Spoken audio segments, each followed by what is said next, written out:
सबको नमस्कार। जितने भी मित्र इस वीडियो को देख रहे हैं, मैं उनसे निवेदन करूंगा कि संगठित होना और असंगठित होना अपने आप में बहुत बड़ी बड़ी विशेषता है।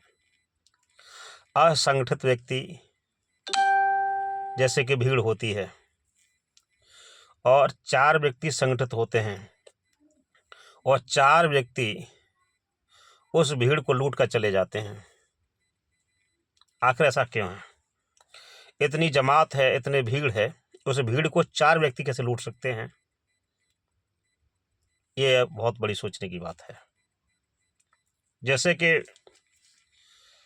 4 व्यक्ति वो संगठित हैं, एक ही विचार के हैं और एक ही उनका उद्देश्य है, उनका एक ही लक्ष्य है, इसीलिए उस भीड़ को लूट लेते हैं।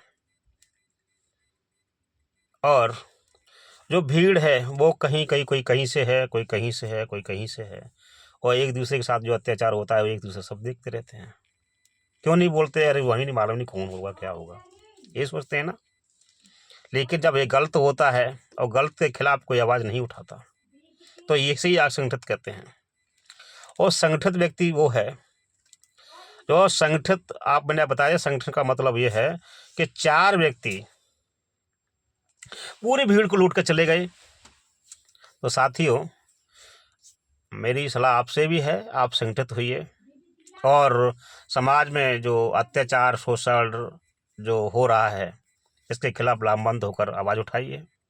आज अधिकारी कर्मचारी जितने भी हैं, जिन जिन दफ्तरों में, जिन विभागों में हैं, सब तरह घूस चल रही है। पहले सामने तो ले आदि करते थे, आज सरेआम। पहले तो नीचे से चलते था, यानी दुबका चोरी चलता था, अब तो सरेआम चल रहा है, सरेआम हो रहा है, लूटपाट हो रही है। और इसी प्रकार की आज की जनता भी हो गई है। क्योंकि मान लीजिए आपने आवेदन दिया किसी काम को करने के लिए, अधिकारी के पास कोई भी काम कराने गए। अब आपके मन में ये सोच रहे हो कि हमने, उन्होंने ले लिया, रख लिया। अब आपके दिमाग में ये, माइंड में ये बात चली गई कि मालूम नहीं हमारा काम होगा कि नहीं होगा, अगर ये कुछ हम दे दें तो ये काम हमारा हो जाएगा। ये आपके विचार चल रहे हैं। और वास्तविकता ये है कि जब आपने उसे 500 रुपये दे दिया तो आप संतुष्ट हो गए कि अब मेरा काम 100% हो जाएगा, है ना। यही चीज़ हमें और आपको आने वाले भविष्य के लिए रोना बना रही है, आने वाले भ्रष्टाचार को जन्म दे रही है। ये भ्रष्टाचार की जननी आने वाला कल हमारा आपका सुरक्षित नहीं होगा।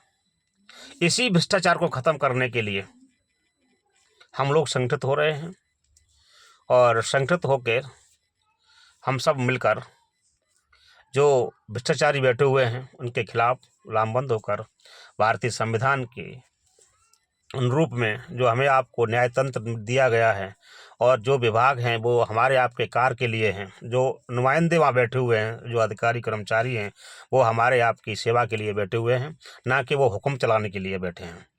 लेकिन आज के लोकतंत्र में आज हम लोग अपनी शक्ति को ना पहचान कर आज जो नुमाइंदे बैठे, चाहे एसपी हो, चाहे डीएम हो, चाहे कोई जो भी अधिकारी हों, और हम आप पर हुक्म चला रहे हैं। क्यों? कि हम आप अपने अधिकारों के प्रति सजग नहीं हैं, हम आप अपने अधिकार को जानते नहीं हैं। यही अज्ञानता हम आप पर हुक्म चलवा रही है। तो सबसे पहले तो ये है, उन अधिकारों को लेने के लिए और उनसे अपना काम कराने के लिए हमें आपको संगठित होना पड़ेगा। तो संगठित होकर आप इस लड़ाई को लड़ेंगे तो निश्चित रूप से आप जीतेंगे और 100% इस भ्रष्टाचार को उखाड़ने में हम लोग कामयाब होंगे। जो भी साथी इस वीडियो को देख रहे हैं, जहाँ तक मेरी वीडियो जा रही है, जो व्यक्ति रिश्वत लेता है, रिश्वत अगर देने की वीडियो आपके पास है या वो जिस विभाग का वीडियो है, सच के साथ में आप हमें परोसिए, हम उसके उपयुक्त अधिकारियों से संज्ञान बुलाकर उस मामले को सामने करेंगे और उजागर करेंगे, भ्रष्टाचार की इस पर रोक लगाएंगे। इस पर हम लोग कार्य कर रहे हैं। ठीक सर, नमस्कार।